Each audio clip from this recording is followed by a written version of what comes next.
Vous écoutez La Voix d'Ambroise Paré, 24 heures sur 24, 7 jours sur 7, la radio des patients. Bonsoir à tous, je suis Pascal, bénévole de La Voix d'Ambroise Paré. Aujourd'hui en direct pour la 9e édition de Lire à l'hôpital Ambroise Paré, où je me trouve dans le hall en compagnie de Teresa Revet, avec laquelle je crois que je vais fermer la journée sur une volute de parfum rouge qui est son nouveau livre chez Stock et que vous pouvez retrouver sur le stand de la librairie Périple dans le hall. Bonsoir Teresa, c'est gentil d'être restée avec nous. Bonsoir et Pascal. d'être venue. Alors, moi je voulais vous poser en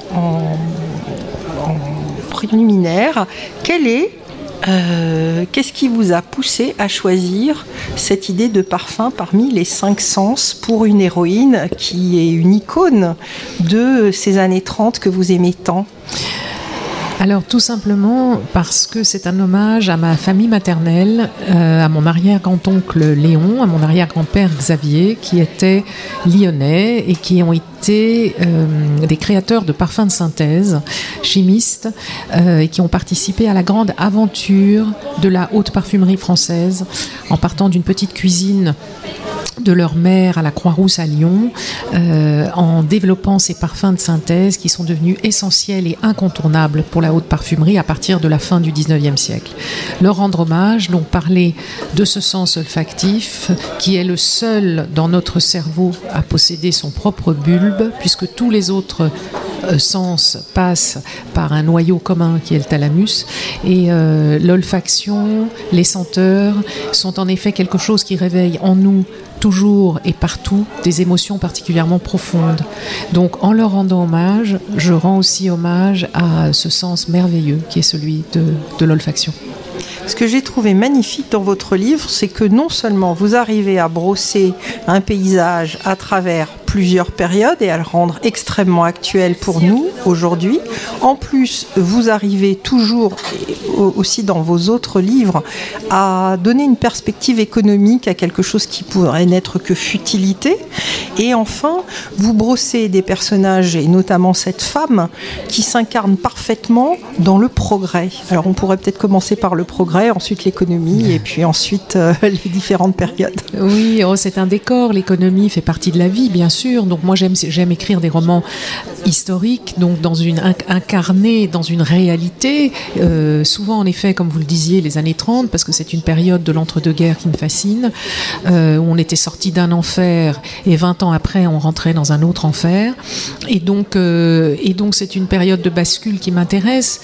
Le décor est important dans un roman historique, il faut qu'il soit vrai, il faut qu'il soit authentique, il faut qu'il soit recherché et travaillé par l'auteur, mais après on y fait évoluer des personnages qui incarnent des psychologies, qui ont des relations humaines, puisque rien ne change. L'amour d'un homme pour une femme, d'une mère pour son enfant, la quête d'un père, ça c'est le cas de mon héroïne Nine Dupré dans ce livre, qui va vouloir s'imposer comme parfumeur en hommage à son père qui a disparu pendant la révolution bolchevique, et qui va découvrir des secrets inattendus à travers sa destinée, et je pense que c'est ce qui fait aussi la beauté du roman. Le roman, comme disait Stendhal, c'est incarner des personnages fictifs dans un univers réel, et c'est ce qui m'anime et me permet d'allier mes deux passions qui sont l'histoire avec un grand H et le roman, j'allais dire comme l'amour avec un grand A. Alors vous disiez dans une précédente interview, vous citiez cette phrase de Musset: on ne travaille pas, on attend, on écoute, c'est comme un inconnu qui nous parle à voix basse. Donc j'aimerais revenir sur comment est-ce que vous arrivez à trouver ces personnages et à dialoguer avec eux et à les faire évoluer, parce que on n'est pas tout seul dans ce livre, il y a plein de monde, il y a des gens qui nous touchent, il y a des gens qui font résonance avec ce qu'on est. Comment faites-vous, vous ? Ça, c'est le mystère du romancier. En effet, la phrase de Musset correspond à l'acte créateur. Et comme il dit très justement, c'est faire silence en soi pour écouter des personnages qui vont nous habiter. Et en tant que romancier, ça tout romancier vous le dira, nous sommes habités par des personnages fictifs, mais qui prennent une densité et qui nous semblent souvent plus réels que les personnes qui nous entourent. Donc c'est vraiment lié au romancier, et on les écoute, on doit se faire silence en soi soi pour qu'ils s'incarnent et qu'ils nous dictent aussi ce qu'ils veulent vivre. Et souvent on s'amuse des romanciers qui disent le personnage m'a échappé, mais oui, certains de nos personnages nous échappent, pas sur tout le livre parce que sinon c'est quand même nous qui décidons à peu près où nous allons, mais il y a quelque chose de mystérieux dans l'incarnation des personnages romanesques. Et moi je parle beaucoup, je leur parle, ils me répondent parfois ou pas, et c'est un chemin qu'on mène ensemble à partir du moment où on commence la narration et l'écriture même du livre. C'est très mystérieux et c'est très passionnant. Est-ce que vous vous entendez toujours bien avec Nine et elle est une déclinaison de vous-même, ou parfois elle n'est pas une déclinaison de vous-même, ou plus généralement vos personnages vous ressemblent-ils? Alors il me semble tout de même que nous sommes, nous romanciers, nous sommes dans tous nos personnages et nos personnages sont en nous, mais nous volerons jusqu'au dernier cheveu sur votre tête pour créer des personnages fictifs. Nous nous inspirons, nous sommes comme des éponges, donc nous observons beaucoup, nous écoutons, nous retraduisons un peu de façon impressionniste souvent. Et est-ce que je suis Nine? Je ne sais pas. Je ne réfléchis pas comme ça. Je suis très loin de l'autofiction, mais il y a évidemment, à travers mon expérience personnelle, mes émotions, des moments que dans certaines scènes du livre, où oui, je replace ce que j'ai pu ressentir et vivre. Dans certaines scènes que je ne vous dévoilerai pas à la radio, il faudra venir me voir si vous voulez. C'est une façon très habile pour vous faire tous descendre de vos chambres. Mais oui, bien sûr, nous sommes dans tous nos personnages et nous nous inspirons de nos vies et que nous retraduisons.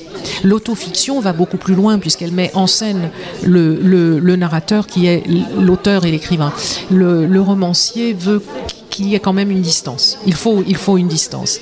Et laissons-les, moi je laisse à mes personnages leur libre arbitre. Ils me surprennent souvent. En tout cas, moi j'ai été Nine.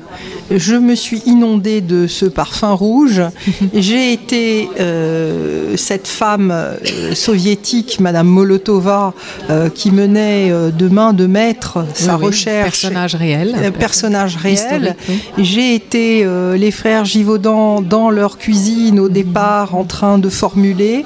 Et je m'en suis trouvée très bien. C'est-à-dire que ce livre m'a donné envie d'allier les 5 sens. Ce livre m'a donné envie d'aller à la découverte d'autres parfums, d'autres fragrances, d'aller à la découverte de cette période qu'on connaît très très peu en France, de pré-post-stalinisme, oui. En fait, cette espèce d'état de grâce de 2 ans. Oui, à titre étonnant. Historique, j'ai trouvé ça très étonnant et je ne le connaissais pas.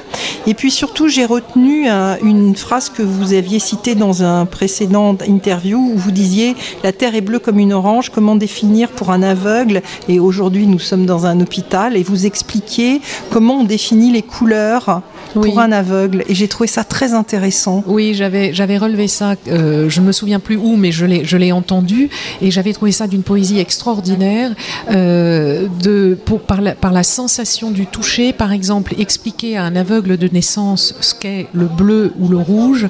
Et cette personne qui racontait ça avait imaginé que pour le bleu, il avait mis dans la main de l'aveugle de naissance, je répète, du coton hydrophile. Et puis pour symboliser le rouge, il avait bien sûr il avait fait brûler une allumette et cette idée de la correspondance des sens. Mais ça, c'est Baudelaire. On revient toujours évidemment au maître absolu qui est Baudelaire. Les parfums, les couleurs et les sons se répondent. Et c'est bien ça ce que cherche à faire le romancier et l'écrivain, c'est d'exalter nos sens par l'écriture, par l'utilisation des mots, par la syntaxe et le vocabulaire. Il faut bien dire qu'il n'y a pas de livre sans expression formelle. Le travail de la syntaxe, du vocabulaire, du choix, du rythme, ça c'est quelque chose d'essentiel pour la musique qu'est un roman. Est-ce que j'ai senti le livre, je l'ai entendu.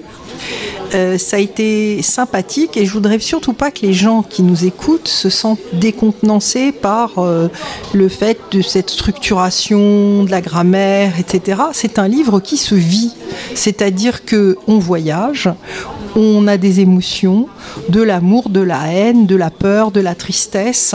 Et c'est tout ça qui fait un livre réussi, parce que pendant 2 heures, ou plus si on lit plus lentement, eh bien, on oublie son quotidien et on va sur les pas de Nine chercher ce parfum rouge. Donc je vous invite tous à le lire et à partir en voyage avec elle, et peut-être vous, à la fin, vous sentirez ce fameux parfum qui peut-être ressemble un peu au numéro 5 de Chanel. Merci infiniment, Teresa, d'être venue avec nous.